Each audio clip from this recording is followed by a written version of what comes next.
The Tale of Mr Tod. I have made many books about well-behaved people.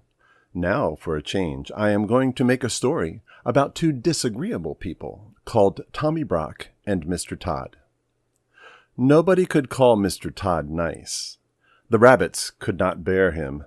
They could smell him half a mile off. He was of a wandering habit, and he had foxy whiskers. They never knew where he would be next. One day he was living in a stick house in the coppice, causing terror to the family of old Mr. Benjamin Bouncer. Next day he moved into a pollard willow near the lake, frightening the wild ducks and the water rats. In winter and early spring he might generally be found in an earth amongst the rocks at the top of Bullbanks under Oatmeal Crag. He had half a dozen houses, but he was seldom at home. The houses were not always empty when Mr. Tod moved out, because sometimes Tommy Brock moved in without asking leave.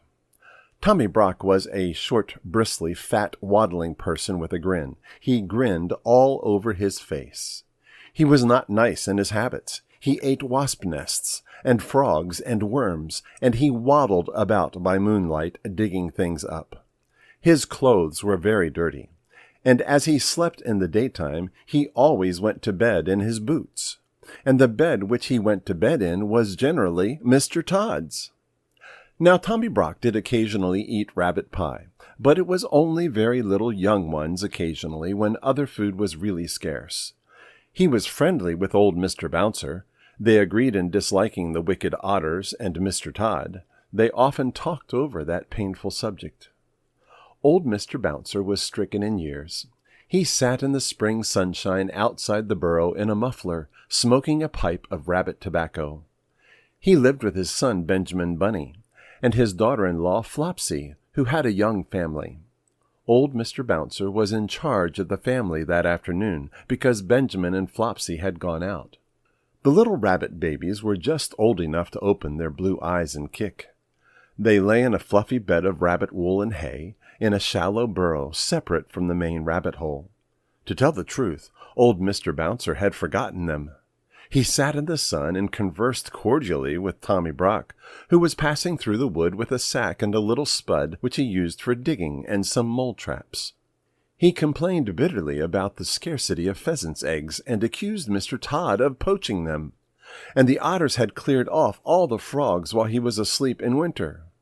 "I have not had a good square meal for a fortnight. I am living on pig nuts. I shall have to turn vegetarian and eat my own tail," said Tommy Brock. It was not much of a joke, but it tickled old Mr. Bouncer, because Tommy Brock was so fat and stumpy and grinning. So old Mr. Bouncer laughed and pressed Tommy Brock to come inside to taste a slice of seed cake and a glass of my daughter Flopsy's cowslip wine. Tommy Brock squeezed himself into the rabbit hole with alacrity. Then old Mr. Bouncer smoked another pipe, and gave Tommy Brock a cabbage-leaf cigar, which was so very strong that it made Tommy Brock grin more than ever, and the smoke filled the burrow. Old Mr. Bouncer coughed and laughed, and Tommy Brock puffed and grinned. And Mr. Bouncer laughed and coughed, and shut his eyes because of the cabbage smoke. When Flopsy and Benjamin came back, old Mr. Bouncer woke up. Tommy Brock and all the young rabbit babies had disappeared. Mr. Bouncer would not confess that he had admitted anybody into the rabbit hole, but the smell of badger was undeniable, and there were round, heavy footmarks in the sand. He was in disgrace. Flopsy wrung her ears and slapped him. Benjamin Bunny set off at once after Tommy Brock. There was not much difficulty in tracking him. He had left his footmark and gone slowly up the winding footpath through the wood. Here he had rooted up the moss and wood sorrel. There he had dug quite a deep hole for dog darnel, and had set a mole trap. A little stream crossed the way. Benjamin skipped lightly over Dryfoot. The badger's heavy steps showed plainly in the mud. The path led to a part of the thicket where the trees had been cleared. There were leafy oak stumps and a sea of blue hyacinths, but the smell that made Benjamin stop was not the smell of flowers. Mr. Tod's stick house was before him, and for once Mr. Tod was at home. There was not only a foxy flavor in proof of it, there was smoke coming out of the broken pail that served as a chimney. Benjamin Bunny sat up, staring. His whiskers twitched. Inside the stick house, somebody dropped a plate and said something. Benjamin stamped his foot and bolted. He never stopped till he came to the other side of the wood. Apparently Tommy Brock had turned the same way. Upon the top of the wall there were again the marks of Badger, and some ravelings of a sack had caught on a briar. Benjamin climbed over the wall into a meadow. He found another mole trap newly set. He was still upon the track of Tommy Brock. It was getting late in the afternoon. Other rabbits were coming out to enjoy the evening air. One of them, in a blue coat by himself, was busily hunting for dandelions. "Cousin Peter! Peter Rabbit! Peter Rabbit!" shouted Benjamin Bunny. The blue-coated rabbit sat up with pricked ears. "Whatever's the matter, Cousin Benjamin? Is it a cat or John Stoat Ferret?" "No, no, no. He's bagged my family, Tommy Brock, in a sack. Have you seen him?" "Tommy Brock? How many, Cousin Benjamin?" "7, Cousin Peter, and all of them twins. Did he come this way? Please tell me, quick." "Yes, yes, not 10 minutes since. He said they were caterpillars. I did think they were kicking rather hard for caterpillars." "Which way? Which way is he gone, Cousin Peter?" "He had a sack with something live in it. I watched him set a mole trap. Let me use my mind, Cousin Benjamin. Tell me from the beginning." Benjamin did so. "My Uncle Bouncer has displayed a lamentable want of discretion for his years," said Peter reflectively. "But there are 2 hopeful circumstances. Your family is alive and kicking, and Tommy Brock has had refreshment. He will probably go to sleep and keep them for breakfast." "Which way?" "Cousin Benjamin, compose yourself. I know very well which way. Because Mr. Tod was at home in the stick house, he has gone to Mr. Tod's other house at the top of Bullbanks. I partly know because he offered to leave any message at Sister Cottontail's. He said he would be passing." Cottontail had married a black rabbit and gone to live on the hill. Peter hid his dandelions and accompanied the afflicted parent, who was all of a twitter. They crossed several fields and began to climb the hill. The tracks of Tommy Brock were plainly to be seen. He seemed to have put down the sack every dozen yards to rest. "He must be very puffed. We are close behind him by the scent. What a nasty person," said Peter. The sunshine was still warm and slanting on the hill pastures. Halfway up, Cottontail was sitting in her doorway, with 4 or 5 half-grown little rabbits playing about her, one black and the others brown. Cottontail had seen Tommy Brock passing in the distance. Asked whether her husband was at home, she replied that Tommy Brock had rested twice while she watched him. He had nodded and pointed to the sack and seemed doubled up with laughing. "Come away, Peter. He will be cooking them. Come quicker," said Benjamin Bunny. They climbed up and up. "He was at home. I saw his black ears peeping out of the hole. They live too near the rocks to quarrel with their neighbors. Come on, Cousin Benjamin." When they came near the wood at the top of Bullbanks, they went cautiously. The trees grew amongst heaped-up rocks, and there, beneath a crag, Mr. Tod had made one of his homes. It was at the top of a steep bank. The rocks and bushes overhung it. The rabbits crept up carefully, listening and peeping. This house was something between a cave, a prison, and a tumble-down pigsty. There was a strong door which was shut and locked. The setting sun made the window panes glow like red flame, but the kitchen fire was not alight. It was neatly laid with dry sticks, as the rabbits could see when they peeped through the window. Benjamin sighed with relief. But there were preparations upon the kitchen table which made him shudder. There was an immense empty pie dish of blue willow pattern, and a large carving knife and fork, and a chopper. At the other end of the table was a partly unfolded tablecloth, a plate, a tumbler, a knife and fork, salt cellar, mustard, and a chair. In short, preparations for one person's supper. No person was to be seen, and no young rabbits. The kitchen was empty and silent. The clock had run down. Peter and Benjamin flattened their noses against the window and stared into the dusk. Then they scrambled round the rocks to the other side of the house. It was damp and smelly and overgrown with thorns and briars. The rabbits shivered in their shoes. "Oh, my poor rabbit babies! What a dreadful place! I shall never see them again," sighed Benjamin. They crept up to the bedroom window. It was closed and bolted like the kitchen, but there were signs that this window had been recently open. The cobwebs were disturbed, and there were fresh dirty footmarks upon the window sill. The room inside was so dark that at first they could make out nothing, but they could hear a noise, a slow, deep, regular snoring grunt. And as their eyes became accustomed to the darkness, they perceived that somebody was asleep on Mr. Tod's bed, curled up under the blanket. "He has gone to bed in his boots," whispered Peter. Benjamin, who was all of a twitter, pulled Peter off the window-sill. Tommy Brock's snores continued, grunty and regular from Mr. Tod's bed. Nothing could be seen of the young family. The sun had set. An owl began to hoot in the wood. There were many unpleasant things lying about that had much better have been buried. Rabbit bones and skulls and chickens' legs and other horrors. It was a shocking place and very dark. They went back to the front of the house and tried in every way to move the bolt of the kitchen window. They tried to push up a rusty nail between the window sashes, but it was of no use, especially without a light. They sat side by side outside the window, whispering and listening. In half an hour the moon rose over the wood. It shone full and clear and cold upon the house amongst the rocks and in at the kitchen window. But alas, no little rabbit babies were to be seen. The moonbeams twinkled on the carving knife and the pie dish and made a path of brightness across the dirty floor. The light showed a little door in a wall beside the kitchen fireplace, a little iron door belonging to a brick oven, of that old-fashioned sort that used to be heated with faggots of wood. And presently, at the same moment, Peter and Benjamin noticed that whenever they shook the window, the little door opposite shook in answer. The young family were alive, shut up in the oven. Benjamin was so excited that it was a mercy he did not awake Tommy Brock, whose snores continued solemnly in Mr. Tod's bed. But there really was not very much comfort in the discovery. They could not open the window, and although the young family was alive, the little rabbits were quite incapable of letting themselves out. They were not old enough to crawl. After much whispering, Peter and Benjamin decided to dig a tunnel. They began to burrow a yard or two lower down the bank. They hoped that they might be able to work between the large stones under the house.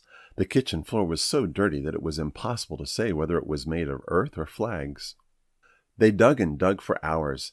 They could not tunnel straight on account of stones, but by the end of the night they were under the kitchen floor. Benjamin was on his back, scratching upwards. Peter's claws were worn down. He was outside the tunnel, shuffling sand away. He called out that it was morning, sunrise, and that the jays were making a noise down below in the woods. Benjamin Bunny came out of the dark tunnel, shaking the sand from his ears. He cleaned his face with his paws.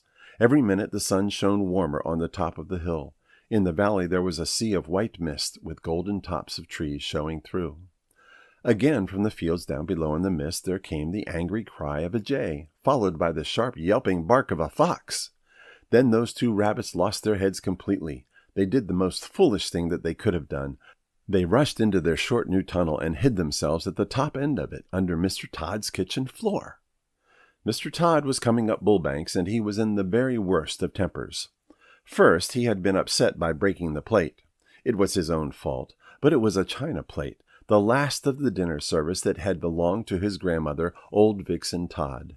Then the midges had been very bad, and he had failed to catch a hen pheasant on her nest, and it had contained only 5 eggs, 2 of them addled. Mr. Tod had had an unsatisfactory night. As usual, when out of humor, he determined to move house. First he tried the pollard willow, but it was damp, and the otters had left a dead fish near it. Mr. Tod likes nobody's leavings but his own. He made his way up the hill. His temper was not improved by noticing unmistakable marks of badger. No one else grubs up the moss so wantonly as Tommy Brock. Mr. Tod slapped his stick upon the earth and fumed. He guessed where Tommy Brock had gone to. He was further annoyed by the jaybird which followed him persistently. It flew from tree to tree and scolded, warning every rabbit within hearing that either a cat or a fox was coming up the plantation. Once when it flew screaming over his head, Mr. Tod snapped at it and barked. He approached his house very carefully, with a large rusty key. He sniffed, and his whiskers bristled. The house was locked up, but Mr. Tod had his doubts whether it was empty. He turned the rusty key in the lock. The rabbits below could hear it. Mr. Tod opened the door cautiously and went in.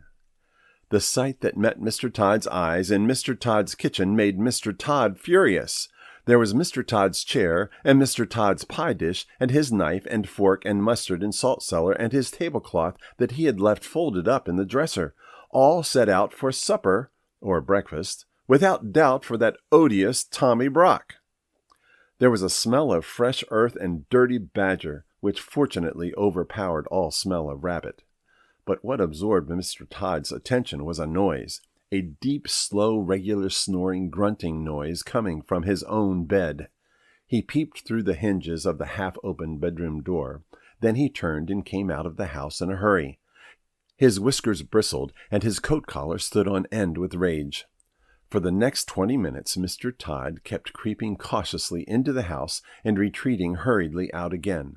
By degrees he ventured further in, right into the bedroom. When he was outside the house he scratched up the earth with fury, but when he was inside he did not like the look of Tommy Brock's teeth. He was lying on his back with his mouth open, grinning from ear to ear. He snored peacefully and regularly, but one eye was not perfectly shut. Mr. Tod came in and out of the bedroom. Twice he brought in his walking stick, and once he brought in the coal scuttle, but he thought better of it and took them away. When he came back after removing the coal scuttle, Tommy Brock was lying a little more sideways, but he seemed even sounder asleep. He was an incurably indolent person. He was not in the least afraid of Mr. Tod. He was simply too lazy and comfortable to move. Mr. Tod came back yet again into the bedroom with a clothesline. He stood a minute watching Tommy Brock and listening attentively to the snores.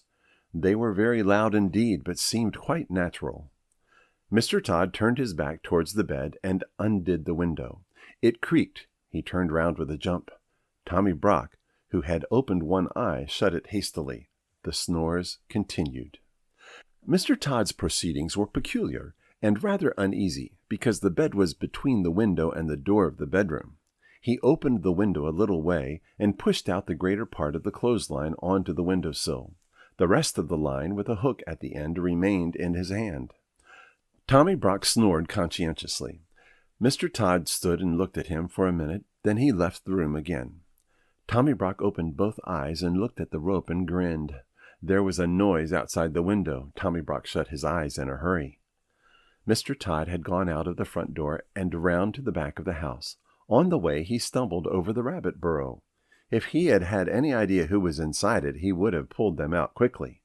His foot went through the tunnel nearly upon the top of Peter Rabbit and Benjamin, but fortunately he thought that it was some more of Tommy Brock's work. He took up the coil of line from the sill, listened for a moment, and then tied the rope to a tree.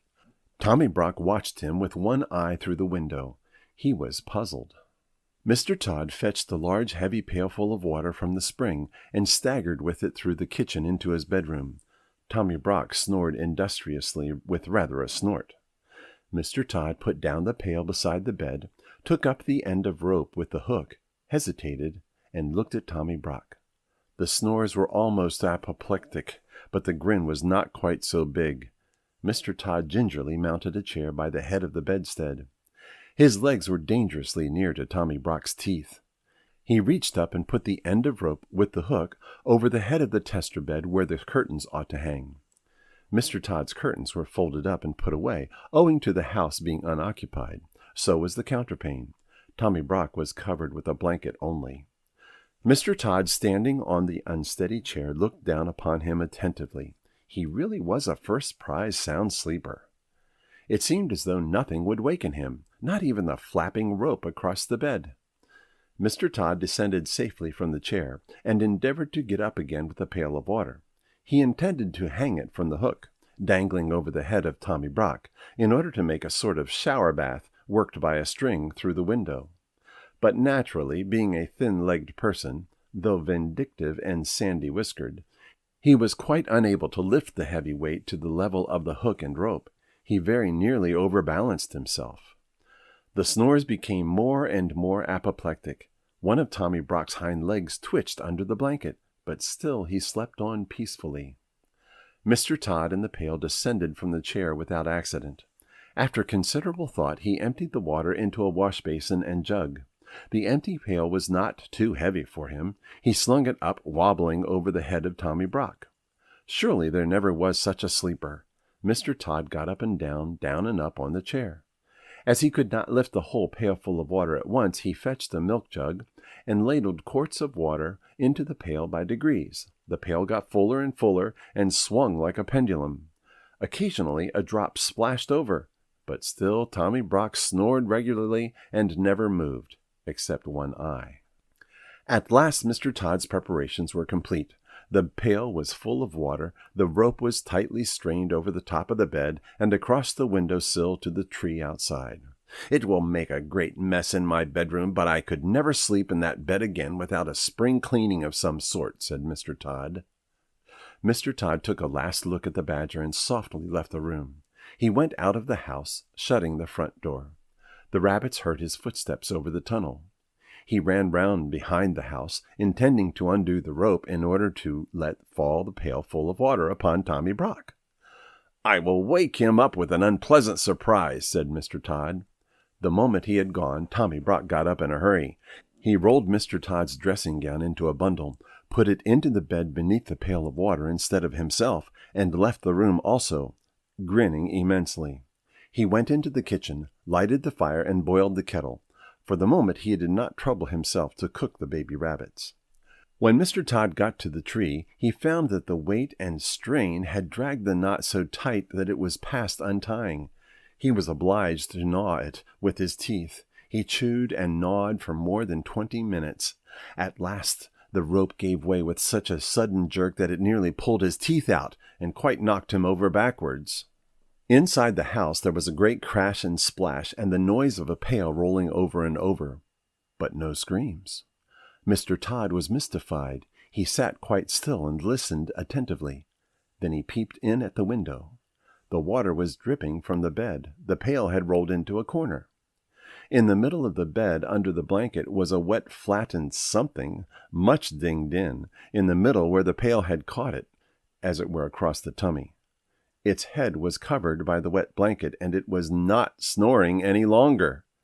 There was nothing stirring, and no sound except the drip, drop, drop, drip of the water trickling from the mattress. Mr. Tod watched it for half an hour. His eyes glistened. Then he cut a caper and became so bold that he even tapped at the window, but the bundle never moved. Yes, there was no doubt about it. It had turned out even better than he had planned. The pail had hit poor old Tommy Brock and killed him dead. "I will bury that nasty person in the hole which he has dug. I will bring my bedding out and dry it in the sun," said Mr. Tod. "I will wash the tablecloth and spread it on the grass in the sun to bleach, and the blanket must be hung up in the wind, and the bed must be thoroughly disinfected and aired with a warming pan and warmed with a hot water bottle. I will get soft soap and monkey soap and all sorts of soap and soda and scrubbing brushes and Persian powder and carbolic to remove the smell. I must have a disinfecting. Perhaps I may have to burn sulphur." He hurried round the house to get a shovel from the kitchen. "First I will arrange the hole, and I will drag out that person in the blanket." He opened the door. Tommy Brock was sitting at Mr. Tod's kitchen table, pouring out tea from Mr. Tod's teapot into Mr. Tod's teacup. He was quite dry himself and grinning, and he threw the cup of scalding tea all over Mr. Tod. Then Mr. Tod rushed upon Tommy Brock, and Tommy Brock grappled with Mr. Tod amongst the broken crockery, and there was a terrific battle all over the kitchen. To the rabbits underneath it sounded as if the floor would give way at each crash of falling furniture. They crept out of their tunnel and hung about amongst the rocks and bushes, listening anxiously. Inside the house the racket was fearful. The rabbit babies in the oven woke up trembling. Perhaps it was fortunate they were shut up inside. Everything was upset except the kitchen table, and everything was broken except the mantelpiece and the kitchen fender. The crockery was smashed to atoms.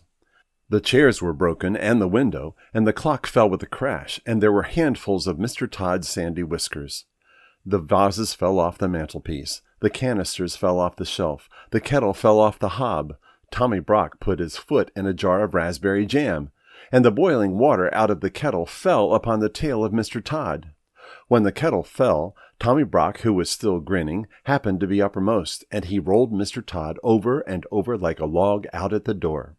Then the snarling and worrying went on outside, and they rolled over the bank and down the hill, bumping over the rocks. There will never be any love lost between Tommy Brock and Mr. Tod. As soon as the coast was clear, Peter Rabbit and Benjamin Bunny came out of the bushes. "Now for it! Run in, Cousin Benjamin! Run in and get them, while I watch at the door." But Benjamin was frightened. Oh, they are coming back!" "No, they are not." "Yes, they are." "What dreadful bad language! I think they have fallen down the stone quarry." Still Benjamin hesitated, and Peter kept pushing him. "Be quick, it's all right. Shut the oven door, Cousin Benjamin, so that he won't miss them." Decidedly there were lively doings in Mr. Tod's kitchen. At home in the rabbit hole things had not been quite comfortable. After quarreling at supper, Flopsy and old Mr. Bouncer had passed a sleepless night and quarreled again at breakfast. Old Mr. Bouncer could no longer deny that he had invited company into the rabbit hole, but he refused to reply to the questions and reproaches of Flopsy. The day passed heavily. Old Mr. Bouncer, very sulky, was huddled up in a corner, barricaded with a chair. Flopsy had taken away his pipe and hidden the tobacco. She had been having a complete turnout and spring cleaning to relieve her feelings. She had just finished. Old Mr. Bouncer behind his chair was wondering anxiously what she would do next. In Mr. Tod's kitchen, amongst the wreckage, Benjamin Bunny picked his way to the oven nervously through a thick cloud of dust. He opened the oven door, felt inside, and found something warm and wriggling. He lifted it out carefully and rejoined Peter Rabbit. "I've got them! Can we get away? Shall we hide, Cousin Peter?" Peter pricked his ears. Distant sounds of fighting still echoed in the wood. 5 minutes afterwards 2 breathless rabbits came scuttering away down Bullbanks, half carrying, half dragging a sack between them, bumpety-bump over the grass. They reached home safely and burst into the rabbit hole. Great was old Mr. Bouncer's relief and Flopsy's joy when Peter and Benjamin arrived in triumph with the young family. The rabbit babies were rather tumbled and very hungry. They were fed and put to bed. They soon recovered. A long new pipe and a fresh supply of rabbit tobacco was presented to Mr. Bouncer. He was rather upon his dignity, but he accepted. Old Mr. Bouncer was forgiven, and they all had dinner. Then Peter and Benjamin told their story, but they had not waited long enough to be able to tell the end of the battle between Tommy Brock and Mr. Tod. End of the Tale of Mr. Tod.